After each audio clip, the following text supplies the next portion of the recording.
Dr. Stone. Dr. Stone, everybody, it's the season finale. Season 1 is done. We've reached the end of the evolutionary pyramid. Welcome. This is Khantehnt, and we're about to talk about it. But first, you should head over to subscribestar.com and give us money, at least $10 for our bonus episodes. Khantehnt! ずっと考えてたんだ。人類が生み出してきた知恵や面白いもんを消さねえためにどうしたらいいかってな。 So here in the last 4 episodes of season 1, we have another just big science arc. That's my favorite, baby. 4 episodes of everybody in the village just doing science together. There's a lot of talk of how fucking great science is. Yeah. How cool it is to make progress. But in and ways that are tangible and we feel their effects. So this is less Reddit, more I'm alive because I have antibiotics, you know, which I love. Yeah, well, and just there's lots of just montages of like the village improving, people doing stuff. There's a great speech someone gives at one point. I guess it's Senku to Magma. Yeah. Where he's talking about how, like, you know, in our society, it wasn't just like brainiacs rule everything. Like, we couldn't do anything without a labor force to actually do that stuff. I love that. And there's these scenes. I kind of got the feeling that it was trying to sell you that science is not as nerdy as it sounds, because it's not just this long trial and error process of figuring shit out, which it also is. And this really, like, I like that they always take the time, every time they're doing science, to always make sure they fuck up as many times as is, like, narratively possible without it being annoying. I love the emphasis. Senku says, like, as always, it's trial and error. He's very clear that that's the emphasis. But on that subject, I mean, we can get back to this more, but they're really making the pitch in these episodes as to why Senku is right and why Tsukasa is wrong. Like, why the world is better with science. And, you know, Tsukasa makes his pitch to Magma at one point that, like, yeah, I'm gonna, it's not that just the brain people control everything. Labor's important, as you said, all that stuff. I'm analyzing that in the modern, you know, context of like Google and like Apple and the control that these companies have over our lives. And basically, I find Senku's point to be like a brilliant ideal. And nothing in real life is ever perfectly ideal, but I so agree with the ideal that I'm fully on board. But like, to get into the nitty-gritty of like, is every aspect of modern society necessarily better than every aspect of a primitive society? No, because nothing's ever clear, black and white. Right. But it's better to live because you have penicillin than to be dead at 30 for, you know, a shitty illness. Just because you didn't have that. So, as with all things, there's a middle ground to be found. But Tsukasa definitely has Tsukasa has a worse point than Senku about, let's have a little science, guys. Let's have a little science. Yeah. Well, or even a lot of science. Or a lot of science. As we have here, because they're trying to build a cell phone, which I thought this was a really clever way to have something that sounds like this massive leap in technology. Yeah. It's like particularly that it's a cell phone, because that's one of the most modern pieces of tech there is. They use imagery of like a smartphone when they're talking about it too. Like a smartphone is the latest, like, really meaningful invention to have like a massive effect on humanity. So for us to be jumping to the most recent thing, but obviously, and I did not go and look up like what would a primitive cell phone look like to spoil myself. I just wanted to know. I'm like, it's obviously not going to be a smartphone. What is it going to be? This is what it is, Senku's phone. And I love this because we get the roadmap, as we've got a couple times before, about how we get there. And yeah, it really works really well about, well, on the way to getting a cell phone, you need all these steps. They have to develop like plastic, they have to make light bulbs, they have to make vacuum tubes, they have to make wire. All these things are necessary to get it to function. And all of those things also have the practical uses. I mean, just like we saw in the last batch of episodes, the same way they make the gold wire to make wire with, cotton candy. It uses like the exact same principle. And so this is the way that they're fleshing out and making the village better. All these inventions, you know, necessity is the mother of invention. But once out of necessity, they've made the cell phone and the stuff they can do with that. There's all these other ways that it benefits the whole village. And I just love seeing all that happen. And there's a scene where the village chief says as much to Senku, and he's like, "That's science, baby." Yeah. Pew, pew, pew, pew, pew, And, you know, pew. on final point on that aspect, this section is probably the most pure science development of like this entire season 1. And I love that stuff, but you really do need an emotional hook to make you give a shit. And we get a big one in the last episode of this batch. But like the things like the light bulbs on the Christmas tree, and it was Christmas Day. Merry Christmas, everyone. Like, I like that. Don't really give a shit that they put lights on a tree for Christmas. So it was like a little bit less of that. It was more the timely for science. us happening to have just been through the holidays. That's true. That's true. I liked that in the winter months, everybody has these like shawls. Yeah, fur coats or those are something. Cute. They're Genji, right? Gen. Who am I thinking of when I said Genji? I don't know. Was that from the last show? Denji. Denji, That was from yeah. Chainsaw Man. Gin. It's Gen. His name's Gen. Gen. Whatever. He's got silver hair. I want him to have a Wait, Gin in you're his talking name. about the talkie man, right? Yeah, talking man, the Gen, mentalist. Gen, right. Gen. Asagiri Gen. I'll just call him the mentalist. Sure. You notice that, well, actually, him and her have different colors from everyone else. They've all got the blue, the standard blue, but he managed to get a purple one because he's the mentalist. Because and he's I have fancy. to assume he did some, like, he had some way, you know? Like, Probably. Famously, the color purple in more primitive societies, like the Roman Empire, for example, purple was a very special color reserved only for royalty, and it had to be made by crushing very specific shells, which were like a very rare thing. So maybe he's living like royalty This here. was a question somebody had in the comments actually, because like purple and blue have been the go-to colors for them, and those are both like dye colors that do not naturally occur in fabrics. I wouldn't have gone with blue if I would have gone with brown probably or something if I was like doing the color for this. But maybe this society just happens to have abundance of blue dye. There's lots of blueberries around. I don't know. It's certainly possible. In any case, I mean, we pretty much have just touched on like what these episodes are and what happens. But the specific things that happen are, so end of last episode, Chrome himself, on his own initiative, had invented like the water wheel, using a wheel on a waterfall to get perpetual motion, basically. We've adapted that into like a big river-sized water wheel at the very beginning, and now using that, where we have to make batteries so that the cell phone will work. They can now store that electricity in like sulfuric acid liquid, which contains it. I mean, we've got that, you see that right here. These are the batteries made of sulfuric acid that store electricity. How does that work? I don't know, but I guess it does. I learned the most like interesting, like the more you know fact I learned from this is like how light bulb sealing works. Yeah. That, like they use mercury to make it so that no air will get into the light bulb. I'm I not going guess. to pretend I understood what was going on. Yeah. in Well, that. it seemed to be, because what they were saying is like, if you want to make fire bigger, you add oxygen. So if Yeah. you want to keep a fire small, you remove oxygen. And so if you seal it with mercury, no oxygen can get into that glass tube. Right. So it creates a completely dry fire inside of there. Like the fire is only kept lit by the fact that it keeps lighting Well, itself. you wouldn't say know? a fire, you'd say heat, like energy or heat, because the whole point is to avoid fire. Right. And that's true of they use bamboo filaments for their normal light bulbs, and then when we get to the vacuum tubes, similar concept, but they're using tungsten, which has to be at like 3,400 degrees Celsius or something like that, so it's nuts. So, I mean, yeah, let's just get to that. So they make batteries, light bulbs get made in this vacuum sealing way, and the whole point of making light bulbs is really to get to vacuum tubes, which are like the level 10, as Senku describes it, version of a light bulb, where they need like really serious vacuum sucking power. And our boy, see, this is another thing I love, Kaseki, our fucking little craftsman man, gets his little bromance moment where he's like, Senku and Chrome, I look at you two and I just think, there's two bros. It's just like, I wish I could have had a bro that I could have broed out about they're like just building like, shit with my whole life. They're like, bro. But bro, you are our bro. You're our bro. Get in here, bro. And then he I gets love in there. that. And he gets in there.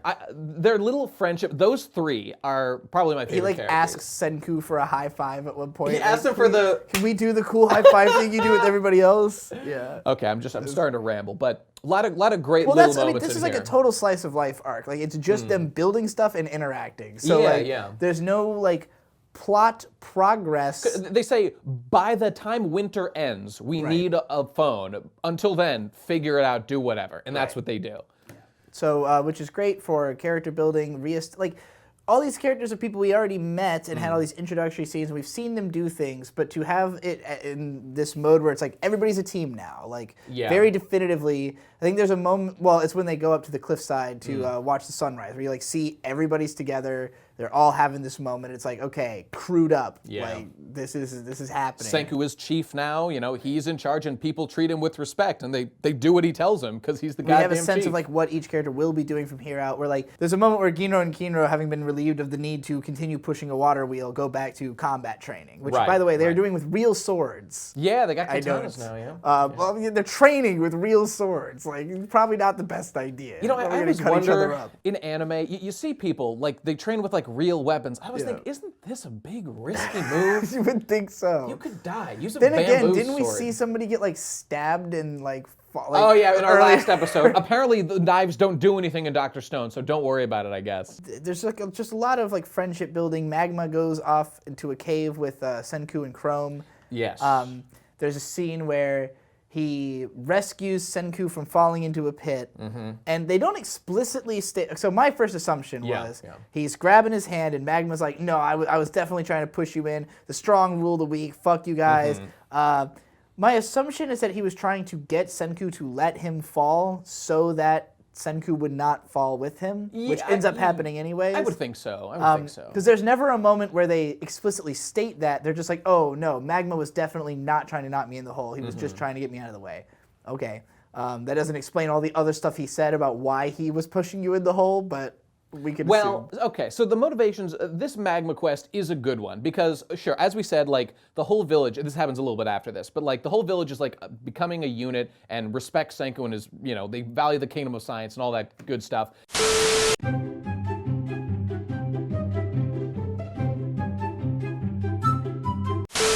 But Magma is the main guy who lost out in this whole deal. He would have been, like, the next chieftain. And so I'm glad they're at least addressing this issue of, like, if you're some fucking asshole and you come to a primitive society from, like, across the world and you say, hey, I hate all your traditions, we're going to change everything about the society, it's natural there will be some pushback. Right. And Dr. Stone, very idealistic, very optimistic. That's all fine. Senku, like, bribes everyone. He gets them to believe that science is great. But Magma is the one guy, especially, who represents the, like, no, a change in the system, even for the better, specifically disadvantages me. So I need a reason to be convinced as to why this is good.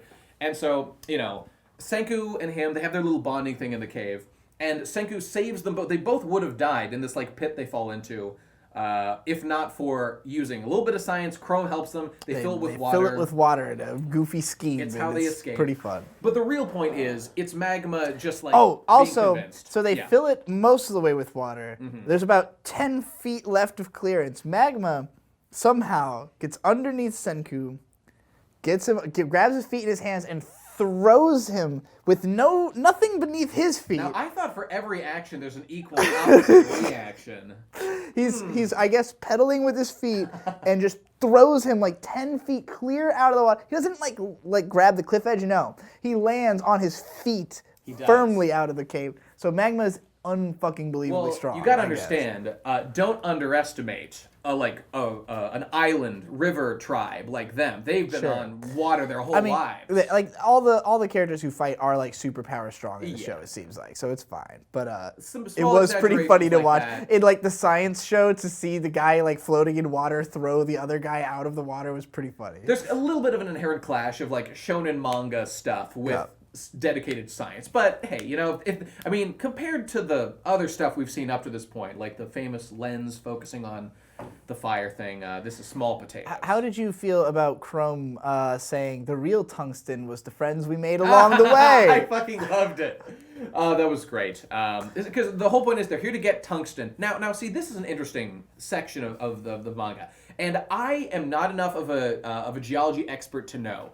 Senku makes it explicitly clear that, like, oh god, I thought the bamboo filament would be enough to make our vacuum tubes. It's not. There's only one material, because gold, silver, iron, steel, they all melt. Maybe steel, I don't know, they don't have steel.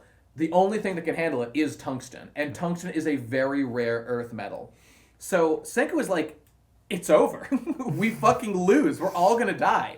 But then, miraculously, on New Year's Day, Suika and the gang happen to be looking at some fancy rocks, and then one glows under ultraviolet light that comes during the breaking of dawn. And we're like, oh, this means there's tungsten in there because it has this specific property. Glows just like me now on New Year's Day, which is today when we're recording this, not when you're seeing That's it. true. Happy New Year. Happy New Year, everyone. Give us money on Subscribestar. Yeah. That should be your resolution. Support Khantehnt. And then again on Chinese New Year. And then again on Greco-Roman New Year. I don't know if that's a thing. I just like the word Can't be Greco-Roman. real. What was I talking about? I was saying that, oh yeah, I want to talk to a geologist to say, like, okay, guys, I know that I've said that some things are unbelievable that have happened to Dr. Stone. I have a feeling that so much ado is made about this tungsten discovery that this might be by far the most unlikely thing that happens in all of Dr. Stone. I don't know where tungsten is found IRL or how I don't know hard it either. is to come by in a random cave. I mean, tungsten is what like light bulbs were made out of before LED, pretty much, right? Like all of them. So but, like there had to be a lot of it before out LED there. means like the 80s, like we're in like the 70s. Like and stuff. I mean, like we're only newly replacing tungsten bulbs in the last like 15 years, right? Isn't that what normal light Right, but bulbs when are? did that start? Did that start in the 1700s? That start in like the 1000 AD? I mean, that time frame I'm very curious about. I'm just curious. If any geologists are out there, let me know if this is a stretch, because I have the feeling that it is based on Senku's reaction. Okay, but in any case, they do find tungsten. Like, there is a logical connection to how they find it. It's a little strange belief.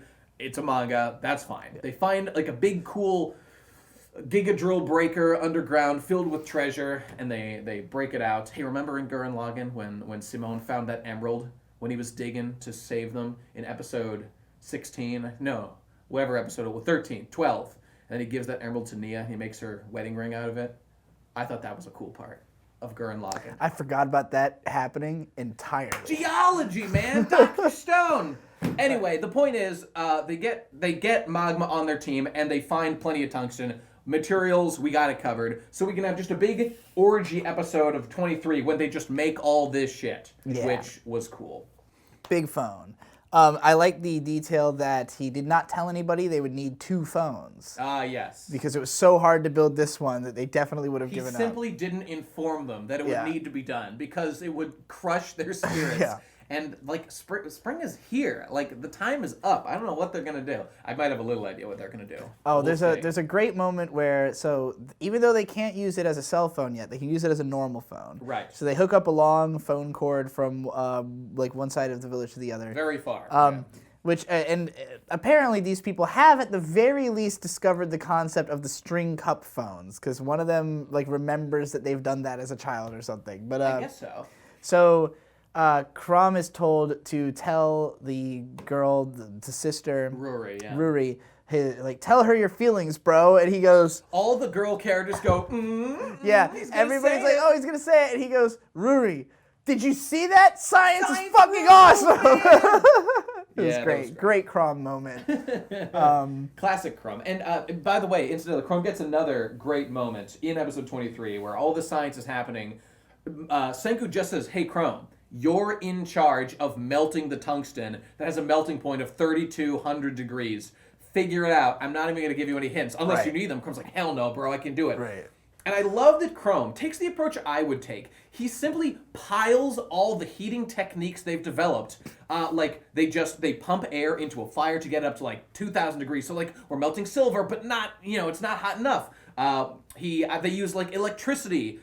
He uses the magnifying glass technique of the most retarded moment in all of Dr. Stone. But he uses that technique for pinpoint accuracy to get the temperature of the tungsten up so it'll melt into a wire. And ultimately, it works. And, like, just they pile on all these different techniques to get that melting We point totally skipped, like, one of the most heartwarming things that happens as well, which is while Magma and Senku and them were in the cave, which I guess was like a 3-day expedition. Magma was actually told by Gen to keep Senku away for 3 days. And it's presented as like a sinister thing, but we've already talked about how we don't believe Gen's a traitor anymore. He's too nice of a guy. And this clinches it after this, because they get back to the village, and it turns out the villagers built an entire fucking observatory with a telescope for Senku. Without Krom or Senku. Yeah, blindfolding him until he Yeah, neither of them. Chrome wasn't even involved. And nobody's built a telescope yet. So, like, they just, I guess, just do knowing how See, lenses work. That's what Gen says that, like, hey, I know how to make a lens. Like, I saw them make it. We can replicate the techniques they've used up to this point. Right. And they said, like, it's sloppy, but it's put together and it works well enough. Mm-hmm. And now he's, like, reunited with the stars where his father was, the astronaut shit. Oh, we get into some of that, too, as well. Oh, man. So, okay, in the last episode... They find out through the most convoluted means imaginable. We gotta talk about this shit, man. We gotta talk about 100 Tales number 14. The tale of the bee-named speaker, or something like that. Yeah, so he's describing like the idea of like a phone speaker, I think. Yeah. And they're like, "Oh, speaker, we know about that. That's the name of a bee." And he's like, "What the fuck are you talking about?" Yeah. So then, they put it, as they say the riddle, you put together, okay, there's a needle on a speaker, it's a record player. You can hear a voice of the dead from the grave. Right. What does that mean? It's a record player. But it's also a riddle telling you that inside of one of the gravestones is a CD that a glass CD etched with sound stuff. Now, okay, several things are going on here. Now, first of all, the technology behind, making a record on a piece of glass seems sound, and I have no problem with the technology. Yeah. This is it makes total sense that they would do it now. They just developed the technology to play back audio. Right. So narratively, it makes sense to introduce a recording now that Senku has access to that kind of a thing. And so with this glass thing, we can understand how it was made back in those days and how it survived to this point, technically. It was like wrapped in aluminum foil. The only part of this that's weird is the riddle that they had to solve in order to find it. That is so bizarre that they would even assume that it was a riddle. That I agree. The level of logical leap from, hey, this is one of the stories we told, to I know where they hid a CD is like... You know why they put it together? Because story 14 is one for Ichi and Shi. Ishigami Village, Senku's name is Ishi. Like, Japanese, dude. Okay, whatever. It was weird. It's tenuous at best. They find a CD, that's the important part. Wait, there's one other thing. Because last time we talked about Byakuya, we talked about how he gave the 100 Tales to teach people things, but there's just one element that strains my credibility. Everything else is fine. It's just, okay, we saw that Byakuya died. At least I'm pretty sure. He died on his island. They were on an island, out... somewhere near Japan, but not at Japan. And how did his gravestone get to Japan, to Ishigami Village? Yeah, did they move everybody's bodies to there? I'm willing to believe. Okay, the 100 Tales tell you all kinds of crazy shit. Maybe one of these cultural things that was taught was carry the gravestones of the founders to the new land where you settle. Yeah. That's fine. That makes... I just wish they had said that because they didn't say that, and I'm forced to speculate. And again, we don't know how far they got. I had forgotten that none of them even died there. No, that makes no sense. Okay, but again, putting aside all that stuff, what is actually happening is cool because this is a recording that the astronauts, the last humans on Earth, were actually able to record for Senku in future generations. This scene, this fucking, it blew my mind because I hadn't looked any of this up yet. But so we're listening to it, and there's a part where he says to them this voice recording will have the voices of the dead on it. Mm-hmm. And then suddenly, right after that, the dad, Byakuya, says a line, and I'm like, oh, fuck. His dad is voiced by Keiji Fujiwara, who fucking died this March. Aww. So we are hearing the voice of the dead. Keiji Fujiwara, rest in peace, one of the greatest voice actors of all time. He was familiar. He's Leorio in Hunter x Hunter. He's Lad Russo from Bakano, the guy who just beats people. That's the most fun performance. Yeah. So if he has any more scenes in the show, probably going to be a different voice. That's very unfortunate. Keiji Fujiwara died too young. Rest in peace, bro. But he was the ultimate dad voice. Did you hear about MF Doom? Rest in peace to MF Doom while we're at it. Doom. Yeah, not as relevant. There were a bunch of comments in just our latest upload. I know they wanted you to see it. I'm just imagining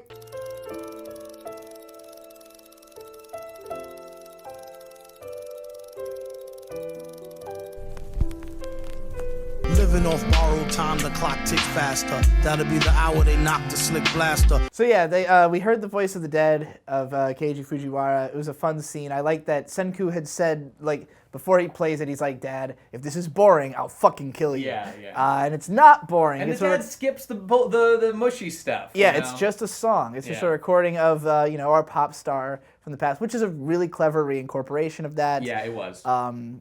It was probably a setup for this in the first place, but it was a clever setup in the first very well place. set up, payoff. Yeah. They got to hear a song, and again, this whole village.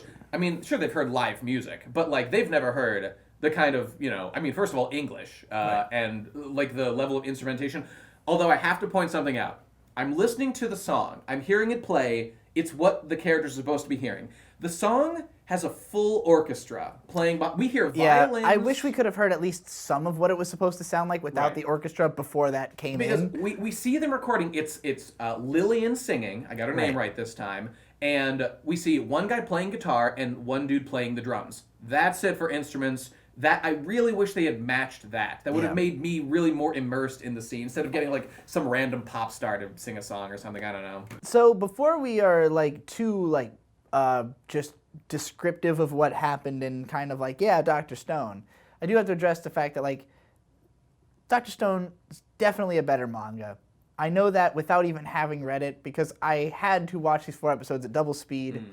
I kicked them up to 1.5 and I was like, it still feels like when you watch this show sped up, it feels like you're reading a manga. It feels correct. And it's like, okay, this is the pace I want it to move at. It's unfortunate the music's kind of fucked up and stuff. But the artwork also just, when I started up Attack on Titan Season 2, Episode 5, there was more animation in the opening scene than in the entire 4 episodes of this that I watched. Well, I don't think anything moves in these episodes at all. Not much. It's just... because of the fact that Boichi's faces are so weird and expressive, seeing the faces is still fun, but when I think back to the faces in the earlier episodes of the show, I know there was way more put into that than there has been for these last ones. I'm just thinking of all those moments of splash screens of him making a crazy face and the whole background going wild, and that hasn't really been happening. It's just I just feel like the show's overall quality diminished as it went on. And even if that was, not necessarily the case, even if there was just as much, those elements are kind of just as good in manga anyway. So this is a manga property first and foremost. The show has a great soundtrack. I really like but it. But it really feels like the soundtrack is making the scenes watchable a lot of the times, where it's just characters standing around having really slow conversations with panning shots while the music is bombastic and awesome. Kind of like watching Dot Hack Sign. And with that, you should just listen to the soundtrack and read the manga. That's a good idea. Not that we're not going to watch season 2 of Dr. Stone, which is about to start. Season 2 is coming. We got to talk about it with all the normies who don't read mangas. That's right. Maybe I mean, our audience was really receptive to us covering Chainsaw Man. Yeah. So I'd be curious to know if they would rather us read the Dr. Stone manga or watch the anime. Well, you know what I would love to do? Okay, I have a feeling that the next season, I don't know how many episodes it is, but it's probably going to cover the Stone War, the battle against Tsukasa. That part is good, but it's the part after that I don't know if it's getting adapted, where my boy Ryusui, the capitalist god, emerges onto the scene and changes the game. And honestly, that's where Dr. Stone really gets good, in my opinion. Okay. So I would love to, maybe if we get to the end, we don't know if there's an anime, we've watched as much as there is, we could pick up the manga from there, because I would happily reread that shit. I would love if the second season kicks up the speed a bit, adapt a little more with each episode. The pacing is kind of fun. This was 4 episodes, and because I watched it at double speed, it felt like 2 kind of longer episodes, and that was very tolerable. I could not have actually imagined watching all 4 episodes of that without speeding it up at all. I also sped up at times, too. I literally couldn't imagine. It was too little happening. I appreciate the science and everything, but there was 6 montages of just characters doing things, and I'm all right, man. Yeah. It's pretty fucking slow. Which in manga would have been a 2-page spread that you would have glanced over and turned the page. Far more consumable in a manga format. Okay, but so what I recommend to people who find these aspects of Dr. Stone attractive, the science and the shonen stuff, yeah, absolutely. The question of manga versus anime, tougher one. Manga. That's the answer. Yeah. I don't know, but it's good. If you like anime, you're not gonna do Season wrong. 2 I'm excited to see if it will be exactly the same or if Yeah. they'll do it any better. I mean, Attack on Titan Season 2 is a step up. I was from going to say, Season I 1, hope they so- pull an Attack on Titan Yeah. and condense and also improve animation and stuff, because that's how it's been so far. And I hope you improve our quality of life by going to Subscribestar and giving us $10 at least to get our bonus content. It's well worth it. You'll have access to all the episodes that are available currently, of which there are 5 or 6 now? Yeah, fuck yeah. So we're stacking them up. And of course, you should follow us on Twitter and join our Discord down below. If you're a backer, you'll get a fancy little color down there and have access to backer chats. And also go to, what's the other thing I'm thinking of? I can't... Twitter, so you can't can remember. send us content clips. Oh yeah, Khantehnt clips. That's the one. Send us Khantehnt clips of people doing cool, crazy shit while saying Khantehnt. Khantehnt! People have really been slacking on this. You gotta pick it up, people. New Year's resolution. Get your damn do clip something in. Don't so you you want to can be say immortalized in a Khantehnt episode? Yeah, we make 3 of these a week. We need a lot. Yeah, we can take them, baby. We can take them. So send them on in, and we'll be there to look at them. All right, thanks for watching, everybody. End of Season 1 of Dr. Stone. Season 2 coming soon. Stick around, and our seasonal anime podcast is also coming up right around the corner. That's right. See you there. Yeah. Bye.